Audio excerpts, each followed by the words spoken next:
Oh, hi there. This is Stoichiometry, the basics, molecules, and moles. What is stoichiometry, other than a really hard word to get your mouth around?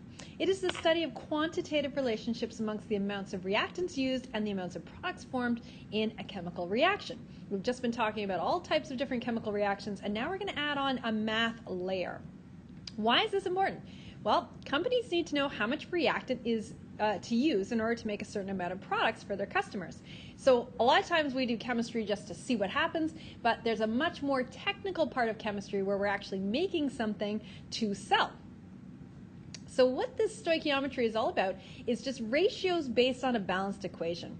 The coefficients in a balanced equation tell us the ratio of the number of molecules in a reaction or the number of moles in a reaction. And ratios can be between, let me say that 1,000 times, reactants only, products only, or one of each. So basically we're going to use information about one ingredient to find information about another. Here's an example just to sort of get our feet wet. We've got a balanced equation here. The coefficients tell us how many molecules or moles these reactions or reactants need to have in order to become products. So in this reaction, we would have 4 molecules of iron sulfide reacting with 18 molecules of oxygen to make 4 molecules of iron oxide and 12 molecules of sulfur dioxide. We could also read this as moles instead of molecules. We'll look at both ratios. So what if you want to make 30 molecules of SO2? How much Fe2S3 would you need? What we're going to do is we're going to set up a conversion factor using the coefficients.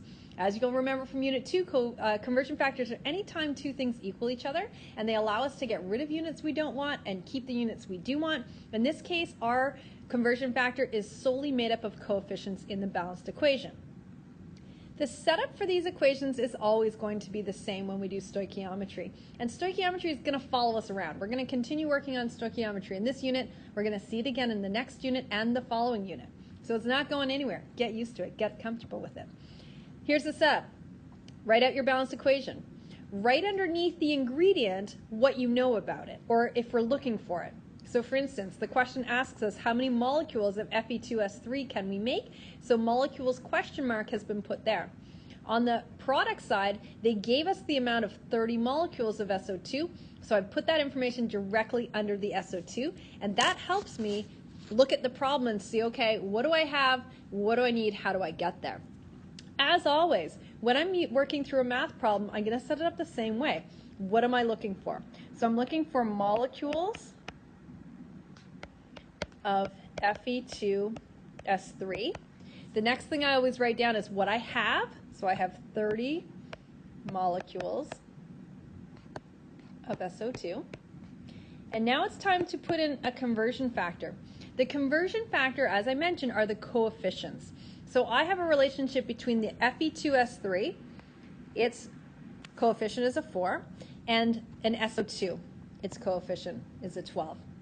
When I look at the setup for my problem, I want molecules of Fe2S3, that's what I'm looking for. So I want the 4 Fe2S3s to be on the top, whereas I want to get rid of that SO2, so my 12 SO2s will go on the bottom. So my math then is to take my 30 times 4 divided by 12. When I do that, I get a number of 10 molecules of Fe2S3. There's one small problem with this final answer. This value is one significant digit. Again, that's that weird 0. So a number like 30, if I give it to you, my 0 counts. We're going to assume it's precisely 30. But if I calculate the value of 10 or 30 or anything with a 0 like this, it's presumed to be not significant unless I put it to the right of a decimal. And that's just because of rounding. Like it could have been a 9.7 that I rounded up to a 10. We don't know it's precisely 10. So to show that 0 is counting, remember what I do is I just put that 0 to the right of a decimal by using scientific notation. And I'll maintain the same units here so that I make sure it's evident what that 1.0 times 10 to the 1 is measuring. That is now 2 significant digits based on the given value of 30. All right, let's have a look at a challenge question. You're going to do this one without me, so you're going to pause after reading the question, then you're going to play to see if you got it correct. So use the balanced equation to determine how many H2 molecules could be produced from 25 molecules of Fe iron. We have a balanced equation given. That's always the starting place with stoichiometry. And our first move is exactly the same as the last example. We want to figure out, what am I looking for? Put that underneath the ingredient. What do I have? Put that underneath the ingredient. Pause the video now and then play to see if you got it right. All right, if you're on this slide, you better have tried it for yourself already, otherwise you're cheating. Here's how we start. We've got 25 molecules of iron given. We're looking for molecules of H2. Let's set up our question. What am I looking for? Molecules of H2. What do I have? 25 molecules of Fe. Time to do some conversion factors. I need molecules of H2, so my 4 H2s will go on the top. I want to get rid of molecules of Fe, so 3 molecules of Fe will go on the bottom. That will let me cancel my Fe's out. So mathematically, I'm going to take my 25 times 4 divided by 3. I want to go back to 2 significant digits based on the given value of 25. So my final answer should be 33 molecules of, whoopsies, H2. Did you get it right? I hope so. So we just looked at that ratio of coefficients being for molecules, but we can also look at that ratio as being for moles. And that's actually the more common way of looking at those ratios, is to use it as a mole ratio, because we can do a lot of things with moles. If we go back to thinking about Unit 2, we often would find moles and then use those moles to find something else, and that's precisely what we're going to do with Stoich as well. Moles! So exciting when there's a dancing banana saying that, right? I thought so too. Here's our example. How many moles of PCl3 could be produced from 0.45 moles of Cl2 in the reaction below? So again, with Stoich, you're always going to start with a balanced equation. Just like in the last set of questions, you're going to pull out, what am I looking for? What do I know? That's what it looks like. Oh no!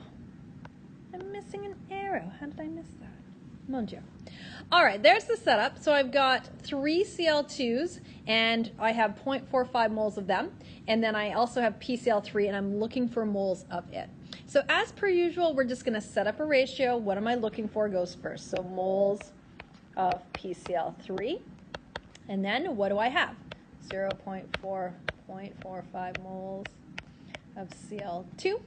And then we're setting up that mole ratio. So again, I'm using my 3 Cl2s versus my 2 PCl3s. I want PCl3 on top, since that's what I'm looking for. Of course, that's supposed to be a 3. Oops. And then on the bottom, we want to get rid of Cl2. So my 3 Cl2s will go down there, so I can cancel them out. A little math-a-rooney here, also considering our significant digits. Here I get a 0.3, but I have to maintain 2 significant digits based on the given value of 0.45. So I'm just going to slide a little 0 in there as a placeholder to show that I know it to 2 significant digits or 2 decimal places. Okay, so that's our PCl3 there. Final answer. We have another whiteboard challenge. You know what that means. You're going to do it by yourself, then you're going to pause, and then you'll play to check your answer. No cheating. So this time I want to know how many moles of NO would be produced from 1.25 moles of O2. Balanced equation as usual. Pause now, then play. All right, you better try this on your own before you press play. Last warning. Okay, fine, I'll just show you. We have 1.25 moles of O2. We're looking for moles of NO. Same deal as always. What am I looking for? Moles of NO. What do I have? 1.25 moles of O2 times our conversion factor. I've got my O2s versus my NOs. I want NO on top, since that's what I'm looking for. I want O2 on the bottom, so I can cancel it out. So mathematically, I'm taking my 1.25 times 4 divided by 5. And again, I'm getting a value of 1 here. But I need to maintain 3 significant digits. So I'm going to add a couple of zeros to hold the spots, and I'll add that moles of NO for good practice there. All right, we have one more question, and it's a doozy. It's a challenge question. In fact, I've even said it's extra challenging. I totally agree with that statement. How many molecules of O2 would be needed to form 1.38 moles of H2O? I'll give you a couple of hints, and then I want you to pause and try this. First of all, hint number one, this is a two-step question. Hint number two, you're going to have to use one of our conversion factors that we use all the time, going back to Unit 1. All right, pause now, see what you can make out of it. Did you try it? Or did you just give up and you just want to see the answer? I don't know. Can't be trusted. All right, here we go. I have moles here. I have molecules there. That is not a match. That's very inconvenient. However, since my goal is to figure out information about O2, that's where I'm going to start. But if I have moles, the only thing I can do is actually find moles. Moles can find other moles, just like we just saw in those conversion factors. However, so that's going to be step one. However, once I find moles, I can use those to find molecules. So this is a two-step problem. First, I take moles of one thing and I can turn it into moles of another, just like I just learned how to do. But then I'm going to have to remind myself from Unit 2 how to turn moles into molecules. Let's see if I can remember. Let's start with step one here. I'm going to find moles of O2 using moles of water. I can't turn moles into molecules directly. I have to do a conversion factor for that. But if I have moles of one thing, I can find moles of anything else. Let's set it up as always. So I'm going to have a relationship between 6 and 5. And here my moles of O2 is what I'm looking for. So I'll have 5 O2s on top, 6 H2Os on the bottom. I'm just going to sneak the answer in here. We should be able to get 1.15 moles of O2. Now what I can do is a second step, and I'm going to find the molecules this time of O2 using my moles of O2, because I've actually done this relationship a million times. This is the relationship between molecules and mole. This is good old Avogadro's number. 1 mole equals 6.02 times 10 to the 23rd molecules. We've done that a million times. That's exactly what I'm using here. So our conversion factor then, we want Avogadro's number on top. So we get molecules on the top. And we want our 1 mole underneath so that I can cancel out my moles here. And then we're doing some math. And I should be able to get, taking it to 3 significant digits, 6.92 times 10 to the 23 molecules of O2. Did you do it right? I hope so. All right, time to practice as usual. You've got lots of practice questions as you get further to the end. That's where they get trickier. So if you're feeling confident, start halfway and build up. If you're still getting your feet wet, start from the beginning. You can always do every second question if you don't have time to do them all. And the more practice, the better. Cheers.